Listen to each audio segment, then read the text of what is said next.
Então, pensando aqui, voltando vou voltar um pouquinho a pergunta agora, né? A conversa para o tratamento, para as abordagens, e vou voltar para a Jana.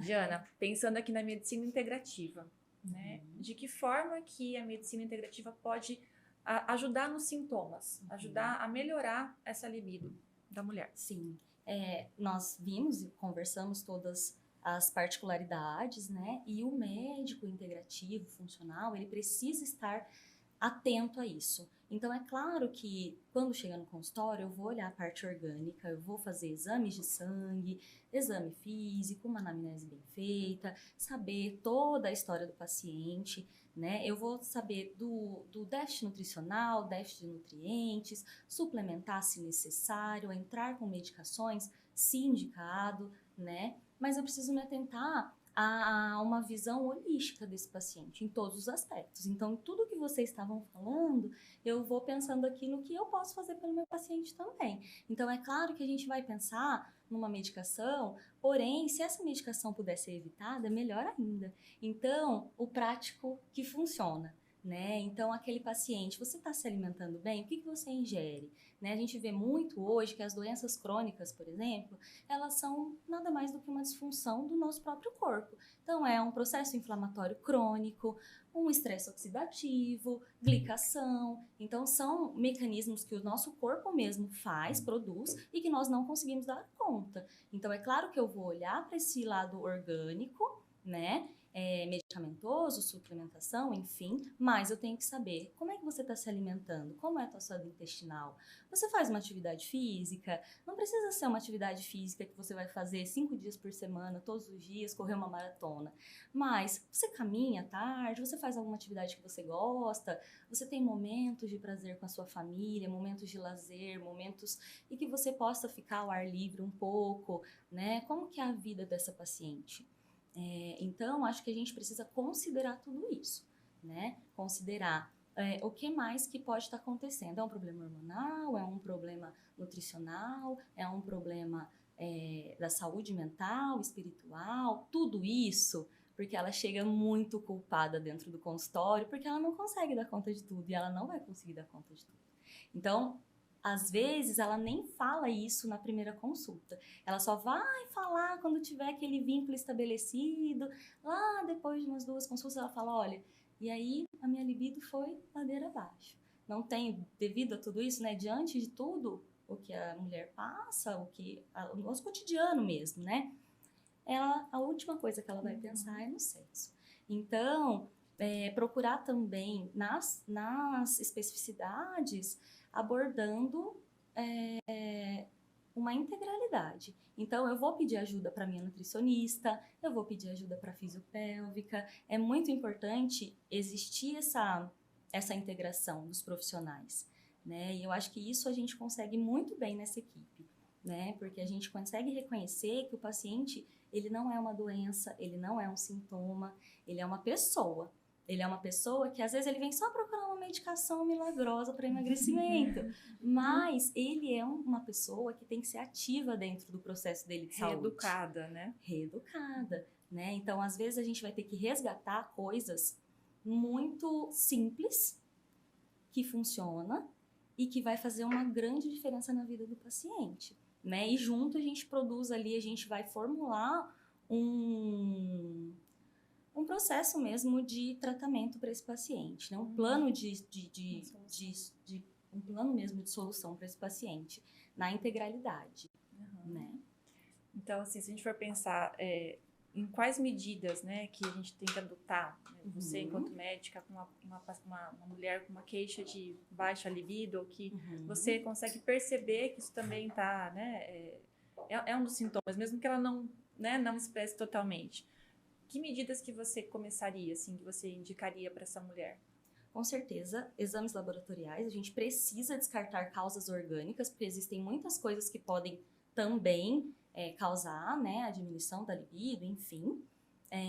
Medicar se necessário, se indicado, suplementar se necessário e resgatar medidas normais, naturais e simples que funcionam. Então, indicar assim, olha, precisa fazer tal coisa, tal coisa, tal coisa para alimentação, precisa fazer atividade física, você precisa fazer uma terapia, sempre a terapia, né, faz a diferença na vida de todo mundo. Então, é a mulher poder se apoderar do que ela pode fazer, do que ela é capaz de fazer, né? Sempre com ajuda, com a integralidade mesmo, com a integração. Você tem muita preocupação com a tua aparência, então o que nós vamos poder fazer para mudar isso? Né? Existem muitas coisas, não é só a medicação. É que a gente vem de uma cultura de que vai no médico é para tomar remédio, né? Então, assim, se eu tô com a libido baixa, vou lá tomar alguma coisinha que vai melhorar. Né? Que simples que seria, que né? Simples Um gelzinho ali, não é? Que todo mundo quer. Né? Tudo passa pelo gelzinho, né? Como se o gelzinho fosse a solução do mundo, exatamente. né? Exatamente. Às vezes o gelzinho vai ser necessário, mas não é só o gelzinho. Se tiver carente, né? Se tiver necessidade. E assim, até abordando um pouco essa questão, porque a gente, eu já passei por isso, a gente passa por isso em consultas mesmo de rotina e tal. Raramente perguntam, né? Como é que tá a libido, né? Mas recentemente aconteceu, acho que é porque eu fiz 40.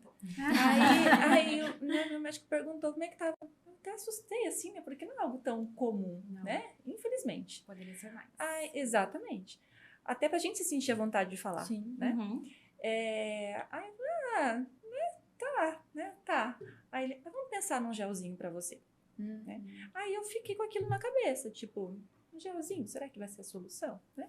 Aí a gente conversando aqui, dá pra ter uma noção de que realmente não é só isso, né? Tá muito longe de ser somente isso, embora seja importante também. Né? Então, a gente tem que começar a abrir realmente a mente, né? Esquecer essa ideia de que vai tomar um remédio, ou vai passar um gel, e vai resolver os problemas. Os atalhos, né? Os atalhos, né? A gente tem que ir pro caminho, não porque a gente não quer olhar para alimentação, não quer mudar, né? Então tá cômodo. Vai pra onde é mais confortável. Né? E você, Gabi, o que você me diz com relação ao que a nutrição pode fazer para ajudar essa mulher? A Jana estava falando, e assim, ela falou assim, o que é simples, né? Eu acredito que a gente precisa parar de simplificar aquilo que é simples. A nutrição passou por umas fases que eu acho super interessantes, né? Então, primeiro veio aquela questão de que proteína não pode, né? Então, proteína não, sobrecarrega o fígado e não pode. E aí veio uma questão muito voltada para o carboidrato, depois o carboidrato é que não pode, né? O carboidrato faz mal. E aí vem algumas modas, veio a moda do frango com batata doce, parece que tudo se resumia a ganhar massa muscular, perder gordura, era frango com batata doce em todas as refeições, tinha que fazer isso. Depois a gente passou pelo jejum intermitente, né, pela low carb, e assim vai, né, os modismos. E eu vejo quanto na nutrição as pessoas estão tentando simplificar. E, na verdade, a gente precisa ir pelo caminho do que é simples. O que é simples? É a comida de verdade, né? Então, menos industrializados e mais comida. E aí, mesmo quando a gente fala nesse assunto, que a gente fala muito hoje em dia, né? Eu vejo muito essa questão, tem que ser a comida de verdade. As pessoas ainda acham também que é só simplificar, né? E aí é colocar lá uma folhinha de tomate, né? Uma folhinha de alface, um tomatinho e pronto, né? Então, assim, você fala, tem que ser colorido. A pessoa coloca lá 2, 3 cores, mas né? De forma muito simplificada. Então, eu falo que na nutrição a gente precisa olhar para esse fator. A gente precisa parar de simplificar. A gente precisa realmente olhar para aquilo que é simples, a gente precisa realmente resgatar aquilo. Aí sim, eu acho que a gente precisa resgatar aquilo que a nossa avó, que a nossa bisavó fazia. Nesse caso pode, né? Sim. Só nesse caso, né? Porque assim, mas é isso, é aquela nutrição que não é sobre... Porque o que eu mais vejo no consultório as pessoas falando assim, eu já não como arroz, feijão há muito tempo. Eu falo, então volta, né? Então volta, pelo amor de Deus. Por que você não come? Porque engorda, porque não pode, né? E eu falo assim, tá, mas o que você come? Salada e carne. E aí as pessoas resumem muito a sempre 2 grupos alimentares, ou a uma dieta, a um nome. E não, é comer, é desembalar menos, né? E descascar mais. É realmente voltar. Aí a Fer trouxe algo que eu acho muito interessante. Ela falou sobre a questão de que nós fomos assumindo papéis. Nós não tiramos de nós a responsabilidade do lar, dos filhos, do marido, né? E colocamos mais outros papéis. E é responsabilidade nossa, inclusive de nós como profissionais, mostrar para essa mulher, você não precisa e você não vai dar conta de tudo. E aí você precisa sim voltar um pouco mais para o seu lar e olhar para a questão que não precisa ser você a preparar as comidas, né, as refeições. Hoje muitas pessoas conseguem ter funcionários ou conseguem terceirizar isso para empresas, mas é voltar realmente a entender que a nutrição ela vai trabalho no sentido de, ela vai do amor, né? Assim, de você descascar, mandar pro teu filho uma fruta, levar pro teu consultório, né? Pro teu trabalho, pro teu escritório uma fruta, né? É mandar isso pro marido, é ir na feira, é comprar. Então, é toda uma complexidade que a gente foi simplificando.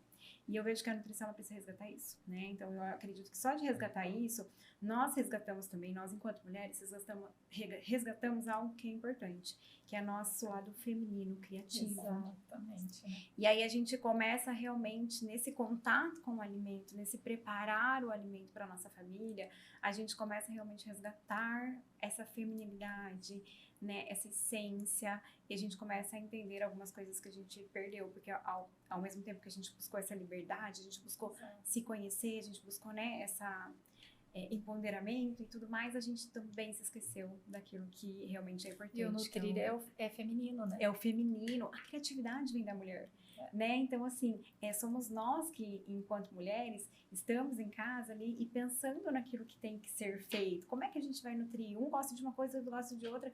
E a gente precisa olhar, assim, a gente sempre vai encontrar um comum que a gente consiga agradar a todos, desde que a gente olhe aquilo com amor, com prazer, né? De estar ali cozinhando. Agora, a maior parte das mulheres estão ali, né? Mais ou menos assim, ai, que saco, eu preciso cozinhar, tem tanta coisa pra fazer, por que ele não me ajuda? Por que, né? Então, assim, ou então só terceirizando. Acho que mesmo na terceirização a gente precisa estar atento. Quem vai fazer isso pra mim? Será que eu não posso ir, pelo menos, fazer as compras, separar, organizar? Porque isso é gostoso.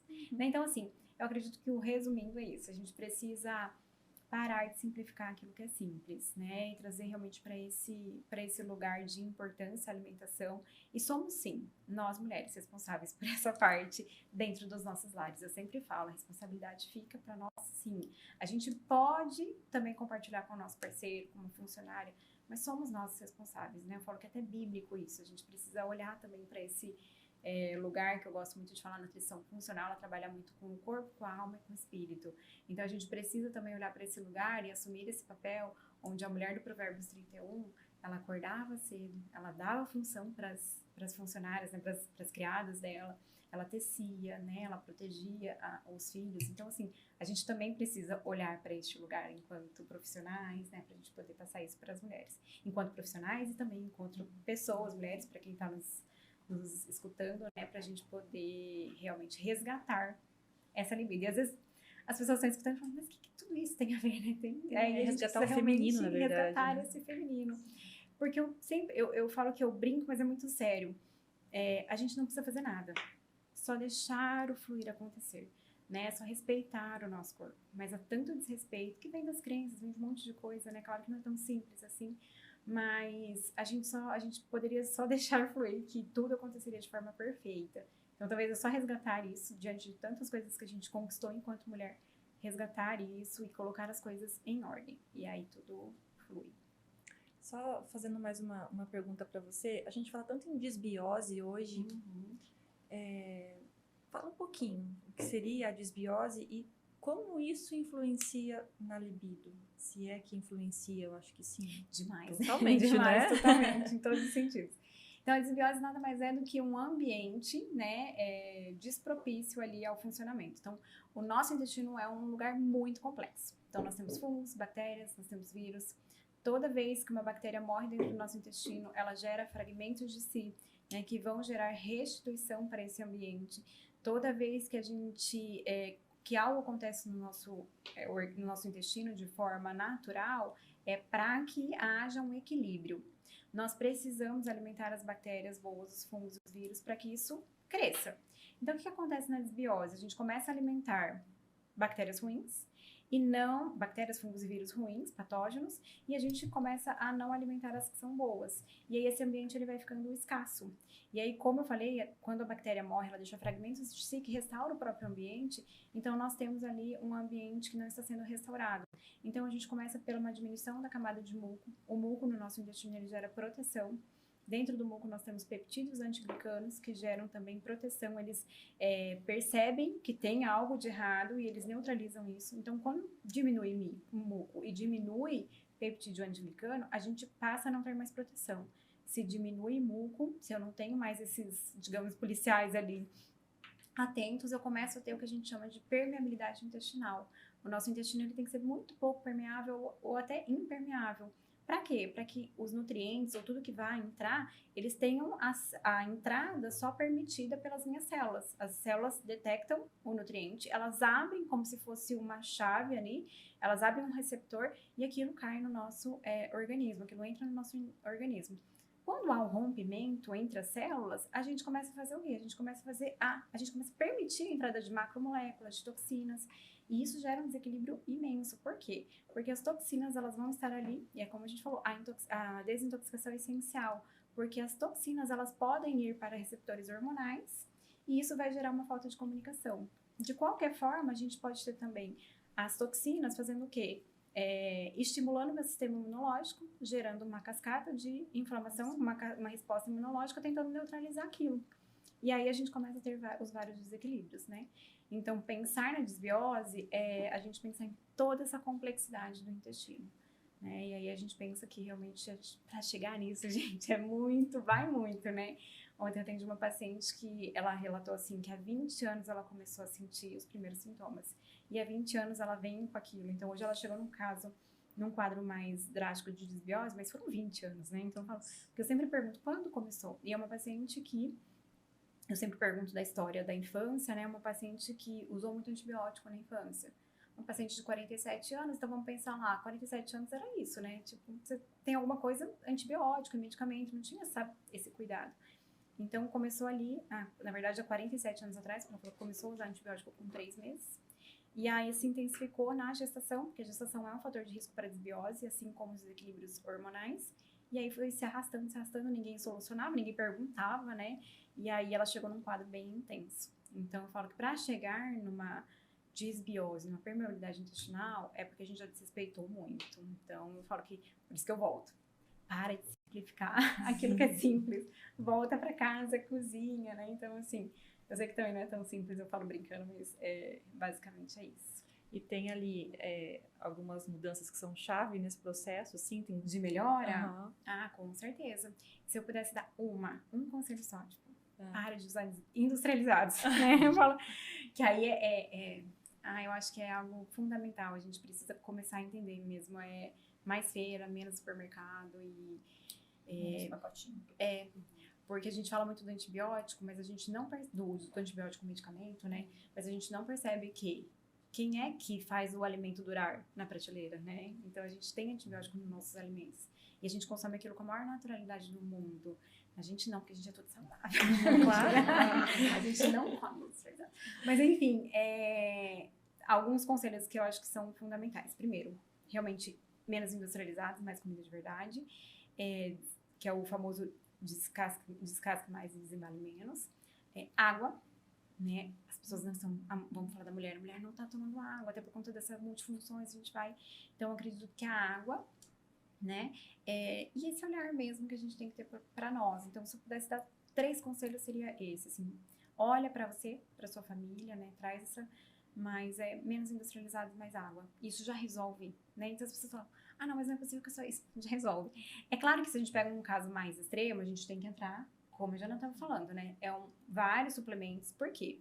Porque o corpo, ele se auto-regenera, né? Então, esse intestino, ele vai se regenerar de fato, mas a gente não dá conta, porque tá tanto desequilíbrio. Aí a gente entra com a suplementação, né? Para que a gente possa acelerar o processo. Então, um processo que demoraria talvez 1 ano, 2, a gente consegue fazer em 3 meses, 6 meses, se o paciente colaborar. E aí a gente entra com suplementação para acelerar mesmo o processo, né? Então, aí é bem mais complexo, mas basicamente, se a gente puder resumir, seria isso. Perfeito. Hoje a gente consegue, né, ter um caminho, não é nem encurtar o caminho, a gente tem acesso hoje, né, a possibilidade de melhorar, né, com mais, entre aspas, facilidade, né, mais rapidamente, enfim, né? Isso vem a nosso favor. E Gabi, agora a Gabi está chuca. A gente falou um pouquinho aqui de autoestima, né, resgatar a autoconfiança, pensando um pouquinho nas questões estéticas, né, assim, como mulher, né, como é que eu começo a me cuidar? Como é que eu consigo olhar para mim, melhorar aquilo que talvez esteja me incomodando e me impedindo de, né, estar plena, de me sentir plena, né, viver plenamente e conseguir resgatar a minha libido. Então, respondendo uma dúvida que muitas pessoas têm idade ideal para começar os procedimentos estéticos, e a gente fala que não tem uma idade ideal, até porque não existe idade certa, existe queixa, né? A gente não foca no procedimento, a gente foca na queixa da paciente. Então, o procedimento estético, o tratamento estético, ele é uma jornada, né? A gente precisa entender o que essa mulher precisa, né? Atualmente, a gente percebe que houve uma democratização dos procedimentos estéticos. Então, uma mulher hoje de 40 anos relata para mim que há 10 anos atrás, quando ela tinha os seus 30 anos, ela não se imaginava fazendo os procedimentos estéticos, fazendo um botox, né? Era coisa de gente rica isso, né? Assim, não era, tipo, nossa, fazer botox, né? É uma coisa tipo, nossa, tem que ser muito rico para fazer, né? Tipo, e hoje isso mudou, realmente. Exatamente. E assim, é importante eu passar isso para paciente, que existe essa acessibilidade hoje. Não só com relação ao valor, mas também ao conhecimento. Hoje a mulher já chega no consultório sabendo o que ela quer fazer, né? E assim, também é importante passar para minha paciente que quanto antes ela começar os tratamentos estéticos, serão mais fáceis as queixas de serem tratadas. Então, ela vai alcançar o objetivo dela mais facilmente. E menos procedimentos serão necessários, né? A gente vai conseguir tratar com mais naturalidade, né?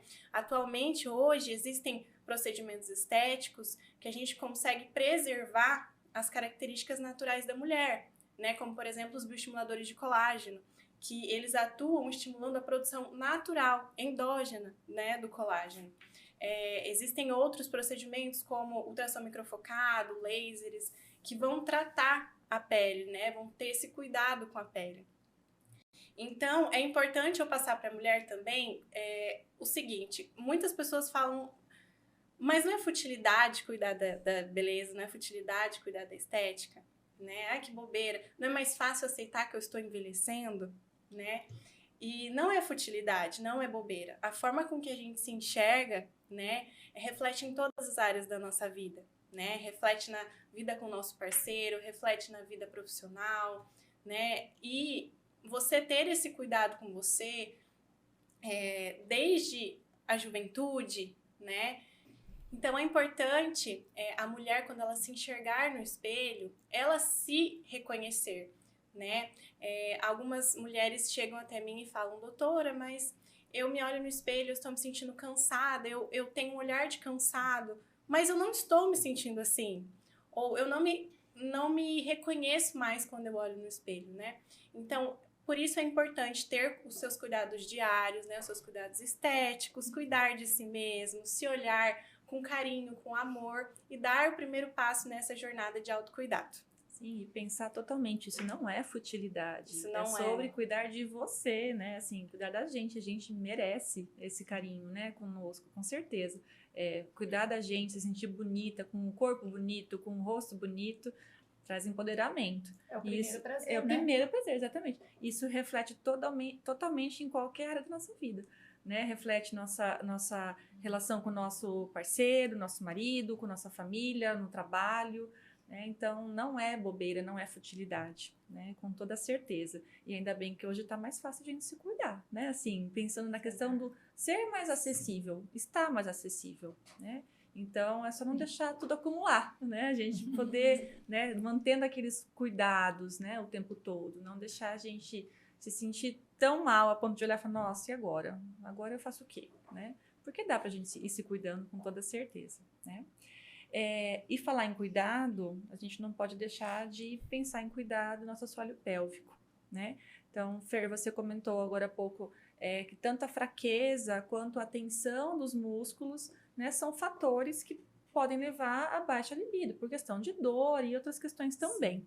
Como é que a fisioterapia pélvica pode ajudar nessa questão, né, da baixa libido ou, né, a questão, mais diretamente pensando no assoalho pélvico? Bom, tanto a fraqueza quanto o excesso de tensão, né, o nosso grande objetivo vai ser melhorar o desempenho dessa musculatura, né? É importante falar, Amanda, que a fisioterapia não é contrai-relaxe nem pompoarismo, né?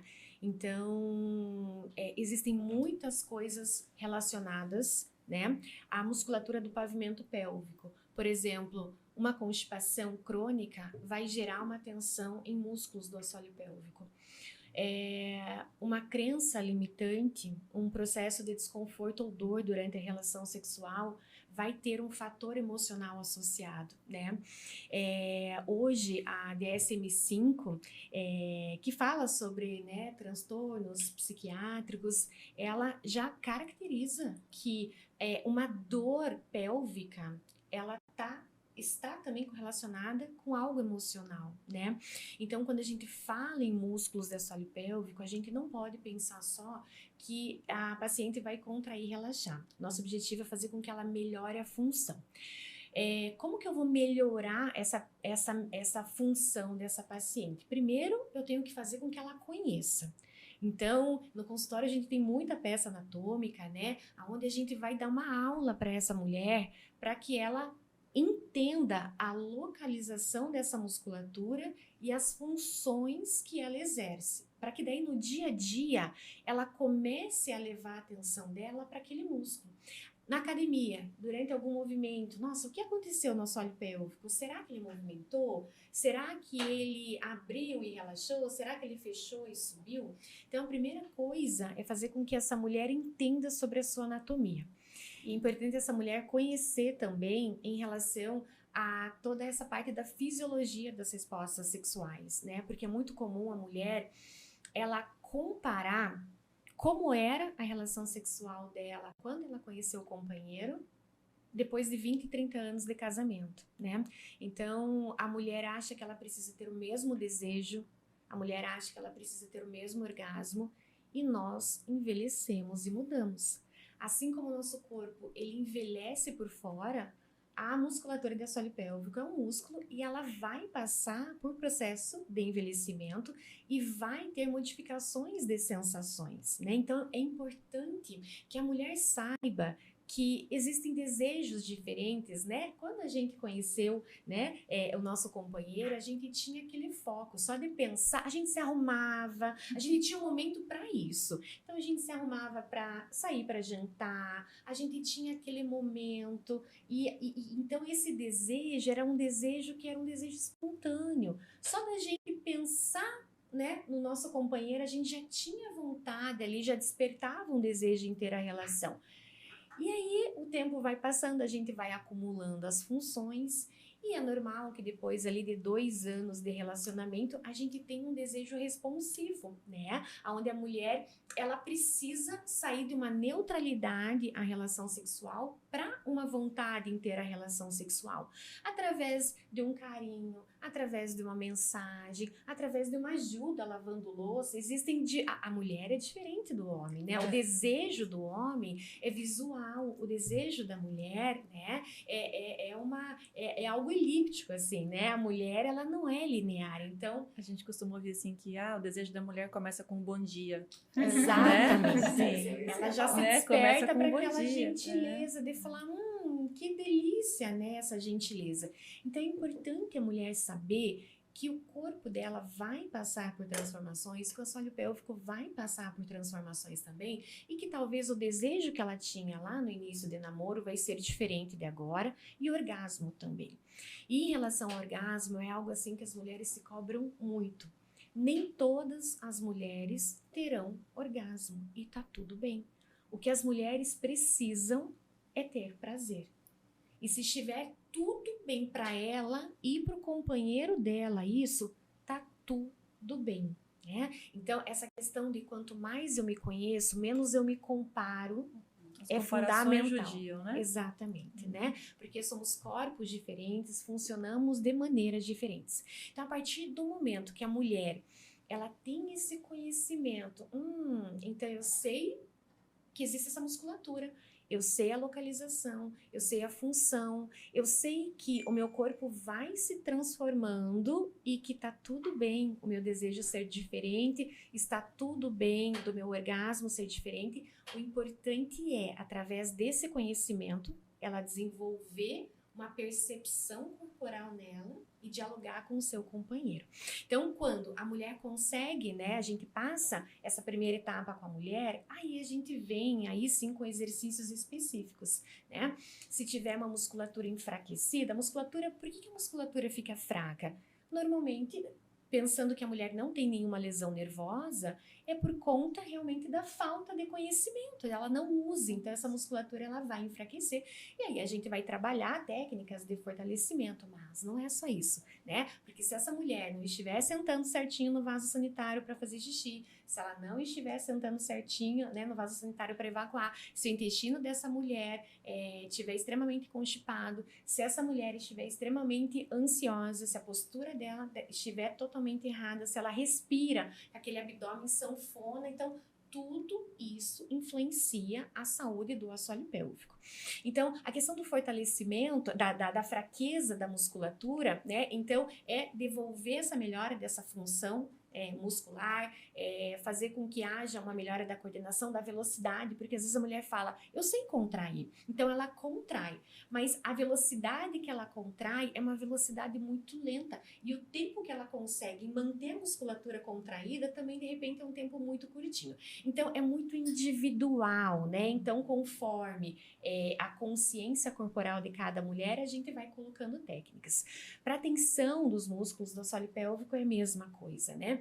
Não adianta eu trabalhar, né, como fisiopélvica, pensando lá em relaxar aquela musculatura, se a parte emocional dessa mulher estiver alterada, né? Então, não adianta eu trabalhar o relaxamento se essa mulher ela tá, né, com algum trauma psicológico, algum trauma emocional associado. Então, a avaliação da fisioterapia pélvica, ela é muito ampla, né? A gente vai descascando cebolas, e aí, né, da parte emocional, a gente vai descascando cebola dessa mulher. Então, ela chega com um diagnóstico de uma fraqueza ou de um excesso de tensão, e a gente vai descascando essa cebola para ver o que tem, né, além dessa questão de função muscular, para que a gente consiga direcionar para os profissionais para poder nos ajudar, né? Sempre um trabalho integral, né? Integral, não, falando, e Amanda, falando de músculos do assoalho pélvico, é um músculo puramente emocional, então dificilmente, falando em tensão dessa musculatura, a gente não vai trabalhar com profissionais associados, dificilmente. E quando a gente fala em tensão, só para as mulheres entenderem, quando a gente fica nervosa, né? Porque às vezes fala, como tensão, Fernanda, em assoalho pélvico, né? Quando a gente fica nervosa, ansiosa, a gente fala, nossa, que dor no pescoço, né? Nossa, eu apalpei aqui, tem pontos de tensão. E dependendo do grau de tensão, a gente pode ter até um torcicolo. E esse torcicolo que a gente tem no pescoço pode ocorrer em músculos do assoalho pélvico. Porque é um músculo.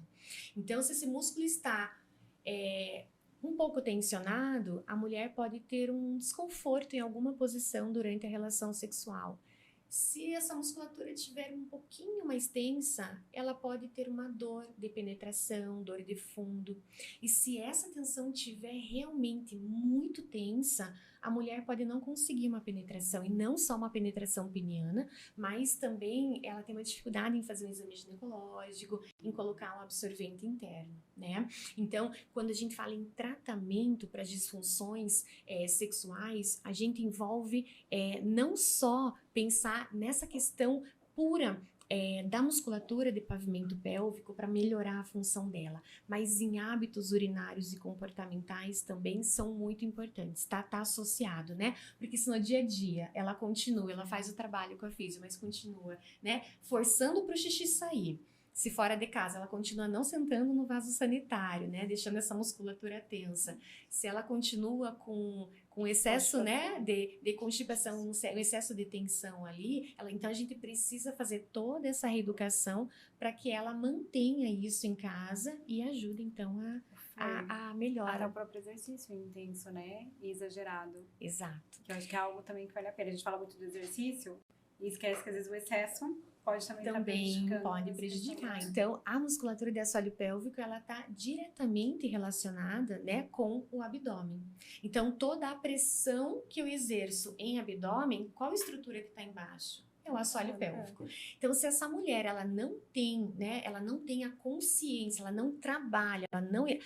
Assim como a gente vai para academia e a gente, né, trabalha lá todo o nosso grupo muscular, o assoalho pélvico precisa ser trabalhado. Se não é trabalhado, em exercícios de alto impacto, né, se essa musculatura de pavimento pélvico, ela não estiver funcional, a mulher, ela pode ter perda urinária ou ela pode sentir um desconforto ou dor durante a relação. Então, tratar o assoalho pélvico não é só pensar puramente em assoalho pélvico, é pensar em todas as conexões que ele possui. Respiração, abdômen, pisada, ATM, então tem todas as correlações. Por isso que o tratamento ele é muito individual, né? Por isso que é muito conhecido o contrai-relaxa, mas não é um contrai-relaxa. Não é uma receita de bolo. Não é uma receita de bolo. Longe disso. Então, sempre passando pela questão da reeducação, né? Então, assim, não é somente ir lá tratar, é reeducar, né? Como tudo que a gente falou aqui, né? Começa com o dever de casa também, né? E agora, para a gente fechar com chave de ouro aqui, Fer, de que forma que a microfisioterapia, a terapia integrativa, como é que você enxerga, assim, que pode ajudar na questão da libido? Tá, vamos lá. Quando a gente fala nas terapias integrativas, a ideia é integrar essa mulher. O que seria isso? É a gente olhar para todas essas partes, né? Então, quando vem alguma paciente com alguma alteração, né, ou relacionada direto à libido, ou às vezes elas não trazem essa queixa inicialmente, mas assim, trazem queixas do sem vontade de viver, sem prazer em nada, sem saber o que eu quero da minha vida, e aí a gente vai investigando, a libido tá ali junto com isso, né? Eu sempre vou olhar para a questão do corpo, né? Fazer lá na minha avaliação, né? Se essa pessoa já foi fazer as outras investigações, né? Então a gente vai olhar para o corpo, a gente vai olhar para a mente e a gente vai olhar para as emoções dessa mulher.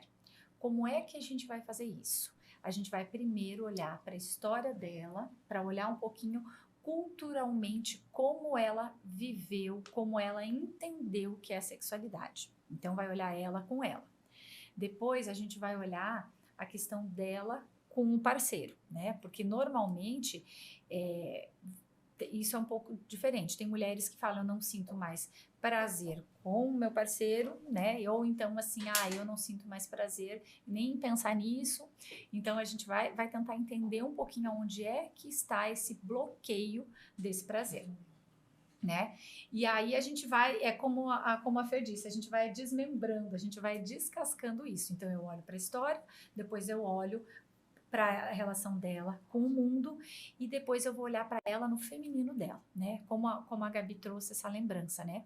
Entender assim que cada mulher, né, assim, a gente é como se tivessem grupos de mulheres. Algumas mulheres são mais femininas, algumas mulheres são, por natureza, um pouco mais masculinas, mas não quer dizer que elas não tenham feminino nelas. Então, assim, é tentar entender, né, lá nessa mulher que talvez ela seja um pouco mais masculina, o que é que levou ela a ser assim, né? Foi assim, de onde que veio, por que ela foi para esse mundo, por que ela só vive para o trabalho dela, por que ela não quer ter filhos, por que ela não quer casar. Então a gente vai olhando, então eu casei, mas eu não confio nesse meu parceiro, então eu não quero ter filhos com ele. Aí ela às vezes inconscientemente vai bloquear ter uma boa relação porque ela não quer ter filhos. Então a gente vai olhar para todas essas questões, mas assim, de reposicionar essa mulher no lugar dela. Quando eu digo no lugar dela, assim, ela entender o que é que completa ela, né? Não sou eu que vou dizer para ela, é ela que vai trazer. Não, o que é, onde eu me descubro, onde é que faz mais sentido para mim, né? E aí, claro, isso vai em todas as questões lá do parceiro, onde ela também vai ter que ter conversas com ele, onde ela também vai precisar dar limites do que para ela talvez não seja tão bom, mas também o que ela espera da relação deles, né? Então, assim, são conversas difíceis, mas que levam para esse caminho de equilíbrio e de troca, né? Então, sempre vai precisar trazer também esse resgate desse feminino, mas muito no sentido assim de apoderar-se, de saber quem ela é, de saber o que ela gosta, né? Eu vejo a libido muito nesse sentido. E aí os exercícios que eu trago com essa mulher é muito para ela olhar para a vida dela mesmo, sabe? Olhar para todas as questões, né? O teu trabalho. que você faz o seu trabalho só por fazer ou também você sente algum prazer ali? Né? A maternidade em si é para ela ser boa também, não é para ser só um cansaço, porque todas essas questões que você vai fazendo só por fazer vai te sobrecarregando. Uma mulher em sobrecarga, ela não vai ter energia, os hormônios vão desregular, tudo vai bagunçar, né? E aí como é que essa mulher vai chegar em casa à noite e vai ter vontade de ter uma relação? Ou ela vai ser passiva numa relação e ela não vai passar por todas essas fases, né? Não vai, porque para ela não está com energia para aquilo. Então, assim como a gente disse, né, que uma boa relação ela começa de manhã, ela também precisa estar ajustada nos outros pontos da vida. Porque senão uma hora vai pesar aquele cantinho ali da sexualidade ou da própria relação em si e vai bagunçar, né? Tipo, já tô bagunçada no meu trabalho, já tô bagunçada na minha saúde física, já tô bagunçada na minha maternidade. Não tem como ter uma sexualidade linda, né? Então, é integrar todos esses pedacinhos, né? Todas essas partes que compõem essa mulher. E vai ser, assim, muito, muito individual os processos. Não tem uma receita, né? Mas, assim, sempre, sempre focando na sua história, na sua relação consigo, no seu feminino e na sua relação com o mundo. Perfeito. Somos lindas, maravilhosas nessa complexidade toda, né? Exatamente. É o belo feminino. É até assim, você comentando agora essa questão, né, de estar cansado e tal. Tô olhando aqui rapidamente para a gente caminhar para a finalização. Algumas perguntas do Instagram, que a gente abriu a caixinha de perguntas, né? Várias a gente já respondeu aqui, na verdade, mas eu vou me atentar a uma aqui que eu acho que a gente não mencionou tão especificamente. Métodos contraceptivos diminuem a libido? Vamos lá, Jana. Vamos lá. Alguns, principalmente os hormonais, né? Os anticoncepcionais, combinados, os orais, eles sim diminuem muito a libido. Né? Algumas outras medicações também podem diminuir a libido, medicações para depressão, antipsicóticos, existe uma gama de medicações que podem fazer ter alterações na libido, sim. Por isso que a gente não pode pensar só num aspecto sempre. Vai Exatamente. tratar, às vezes, uma questão, mas acaba complicando outra, né? Então, assim, Isso. tem que sempre tentar pesar, né? As questões. Uma outra questão, Amanda, quando pensa nos métodos, né, anticoncepcionais, tem que entender quanto é o medo dessa mulher em ser mãe. Né? Como é que eu vou para uma relação sexual onde eu tenho muito medo de ser mãe? Será que vai funcionar? Será que esse negócio, será que o DIU tá no lugar? Será que Já vai então tensa, assim, já vai, tem né? toda uma tensão, já tem toda uma questão ali no meio, né, que também vai dificultar para que seja bom, né? Então assim, tem que olhar também para isso. E se eu puder trazer uma contribuição, eu também gosto de falar assim, nós somos cíclicas, nossos hormônios variam todo mês. E o anticoncepcional nos deixa mais lineares. Então, assim, isso tira um pouquinho dessa flutuação. E eu falo que o segredo, muitas vezes, é essa flutuação, justamente, né? E a gente acaba rompendo isso, até para ser mais produtivo, até por várias questões. E isso é importante. Tira o autoconhecimento um pouco, né? Tira o Conhecer De o conhecer próprio o corpo, né? de saber, né? As fases, A semana que você tá mais recolhida ou a semana que você tá mais E se respeitar. expansiva, Assim, né? permitir viver isso. Somos Porque assim. num fim de ciclo ali, né, que a gente chama de TPM, a famosa TPM, é importante se respeitar. E muitas vezes nesse momento é um momento que o parceiro quer e a mulher não se conhece, não se respeita. E isso gera uma ruptura, né? Porque é uma agressão. O corpo precisa daquele momento de silenciar, porque é um luto para o nosso corpo, né? Porque toda menstruação né? é uma gestação que não aconteceu. Então, eu falo que se a gente não se conhece, porque eu não sei quando eu estou ovulando, quando eu estou menstruando, às vezes a gente realmente passa por essa ruptura ali, por essa agressão, sem perceber. E quando a gente se questiona assim, realmente, você se sente agredida? Não, mas muitas vezes o nosso corpo se sente agredida, a nossa mente... É inconsciente, né? A nossa mente não tem essa clareza. Por quê? Porque não se conhece, porque se permitiu no uso do anticoncepcional não se conhecer. É isso mesmo. Meninas, temos aqui assunto para mais de metro, como diz o outro. Vários outros podcasts. Se deixar aqui, nós ficamos 10 horas facilmente falando sobre mulher, sobre libido, sobre, né, vários assuntos. A hora passou que nós nem vimos, né? Foi muito bom essa conversa, realmente produtiva, né? É muito bom conectar as áreas, né, em prol de um assunto tão necessário, né, e pouco falado, que possamos poder falar mais disso né, que venham outros Adericasts, né, para a gente poder debater assuntos que são fundamentais, né, na vida da mulher, seja ele por questão de saúde, de bem-estar, de beleza, o que for, né, o que a gente puder então agregar, né, na vida da mulher, faremos isso com toda certeza. Né. Vou agradecer aqui então por esse momento, foi muito bom. Obrigada. Vamos encerrar aqui, né, que venham os próximos Adericasts, né. Até logo. Até mais. Ah.